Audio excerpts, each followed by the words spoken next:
from Hollywood, baby. Don't you ever forget it, okay? And we Hollywood people like to name drop, okay? And I went out last night I met up after an event in Beverly Hills where we secretly met up to talk about a book that's coming out by a guy by the name of Ben Shapiro.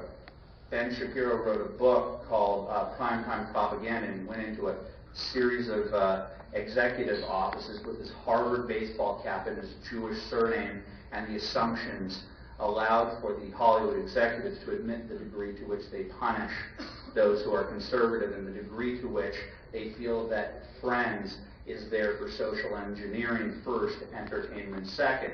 And so this book is a very important book coming out. I highly recommend you get it. In addition to that book and my book and David Mamet's book, the David Mamet's book called The Secret Knowledge on the Dismantling of America. In his mid-60s, he finally figured it all out. And this is the book. This is Whittaker Chambers of the Art Industry, where he distills down that the conservatism is the equivalent of water. It's equilibrium, it's life, and that the left are a bunch of crazed, utopian-bound lunatics whose hypocrisies know no bounds. It's the best book I've ever read. You got to get it. You got to get David Mamet's book.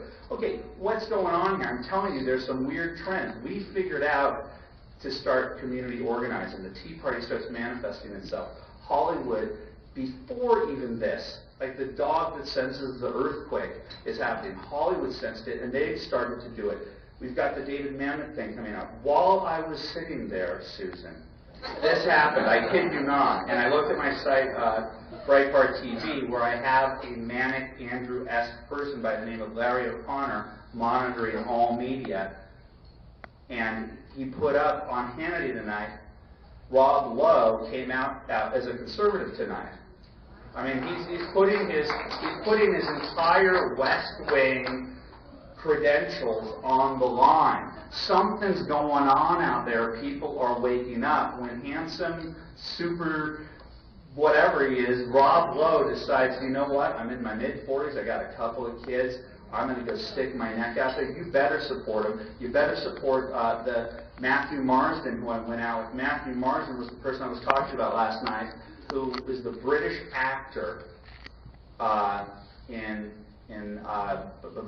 Time for Red Covered? No, I'm just kidding. I got the first name in my head. Atlas Shrugged. He played Dagny Taggart's evil brother. You remember that guy, the British guy? He was in Transformers 1, Transformers 2, Transformers 3. Why was he not in Transformers 4 when the rest of the cast was? Because he went down to Council on National Policy, which is the big social conservative group that meets every year. And it so happened that Rolling Stone was in the same hotel, covered it because there was a rock festival in Austin. They found out that this former British pop star who came to the United States in the 1990s to do Black Hawk Down fell in love with the U.S. military and has never looked back. Says, this is the greatest country in the world. I'm so glad I came here. I don't care if I'm blacklisted. He has been, just like Jim Caviezel has been blacklisted by many. I mean, 2 or 3 people may hire him, but there's plausible deniability blacklisting in Hollywood. So that happened while we were here. Another thing happened while we were sitting there, Susan. I swear I'm not doing this motif for it happened. It really did on my family's life, I swear.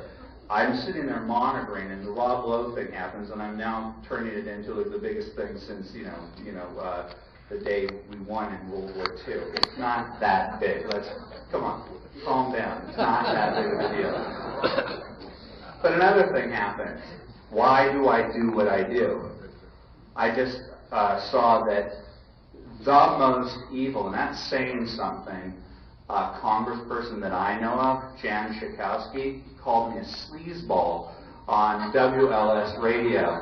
Oh, gosh, this is why I do what I do. It's just so fun. It's just so fun. I'd love to meet her husband in person, Robert Creamer. He went to jail for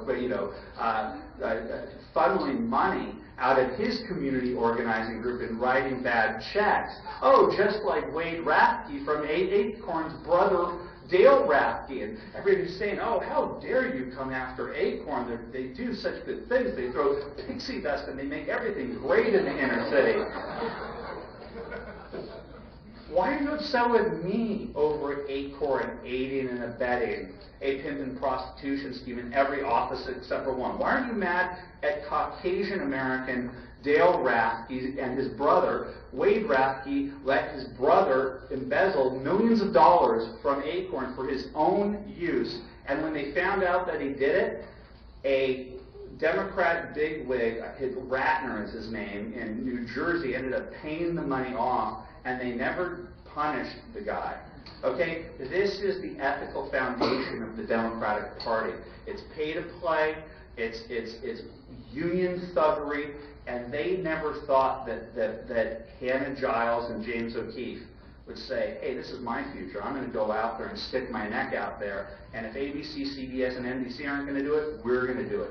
So when they came to me and said, hey, we're in, are you in? And I looked at my 4 children and I said, yeah, I'm totally in, let's do it. And I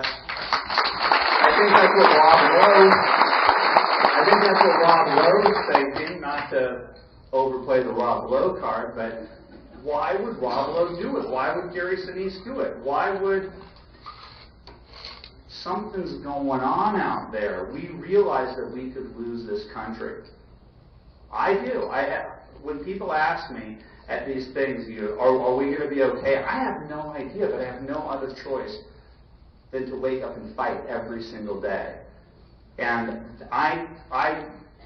to be invited to come here to a room that's this big for an organization that's only been around for 2 years, to meet like-minded people who all have the warrior spirit, and we're fresh from unprecedented victories in the last election cycle, 2 years after the mainstream media declared that the conservative movement was dead. If you like 2010, 2012 should be even more spectacular, but we have to keep up the fight.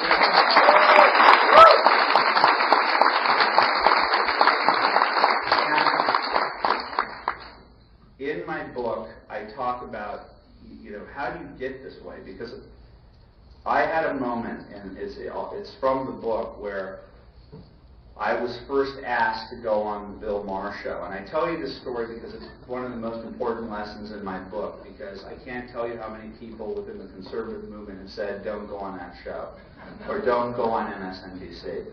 Well, I used to be liberal. And I was liberal as long as I existed in West Los Angeles, because all I heard were liberal ideas.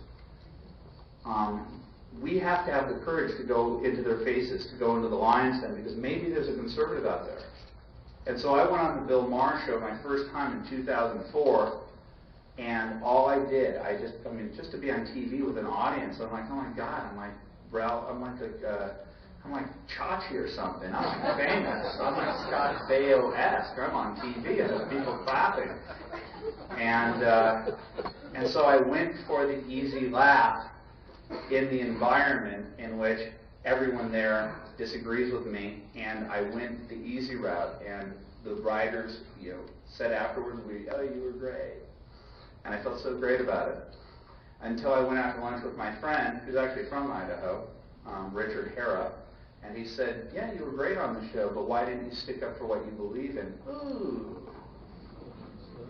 he was right, and I just remember for years thinking what a missed opportunity that I had. And then I went on the show again 2 or 3 years later, and it was, in the history of television, the most awkward half hour ever, because I stood off to the side like it was a movie, saying to myself, as I was standing next to Professor Michael Eric Dyson. If you know who he is, he's the barf bag over on cable 32. I'm telling you, this guy is vomit-inducing. He, like Noam Chomsky, speaks in a iambic pentameter death poetry, the deconstruction of the manifestation of the racist structural semiotics. And I remember sitting there watching. It was him, me, there wasn't even a third panelist, and Mar. So it was like one guy snarkily saying, racism, racism, Republican racism. Another guy saying in that iambic pentameter that the racist structure is and I'm sitting here trying to defend Rush Limbaugh, the American people in flyover country. And I'm like, no, this is the worst thing in the world. It's so un-American to call people racist without any evidence. You're guilty until proven innocent.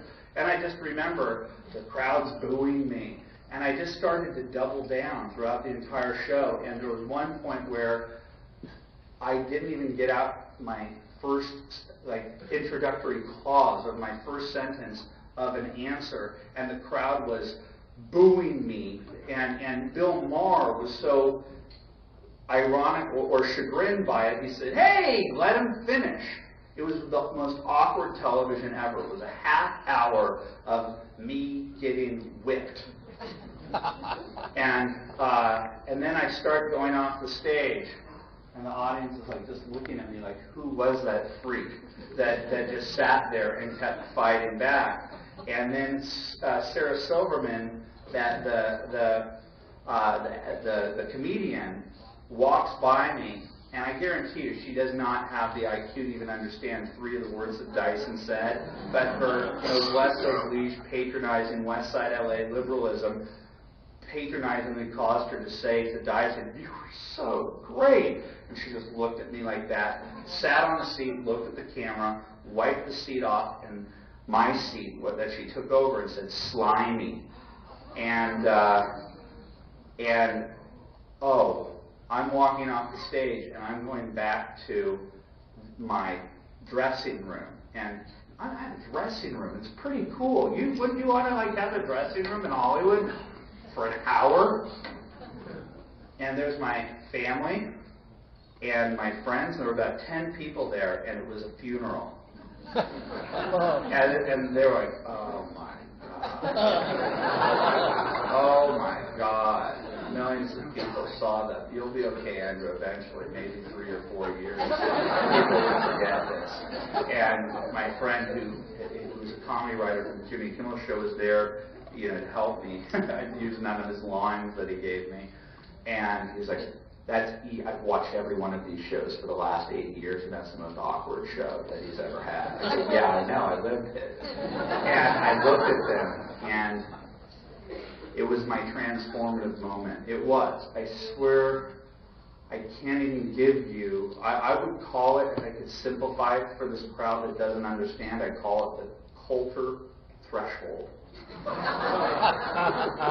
Because that which I feared the most, rejection at that level, from the audience to the attractive comedian to this morally superior professor, to everyone was booing me. I was the worst person in the history of the world, and now my family is like Humpty Dumpty me, and it's ugly. And I looked at them and I said, you don't understand, this is the beginning. I am finally alive.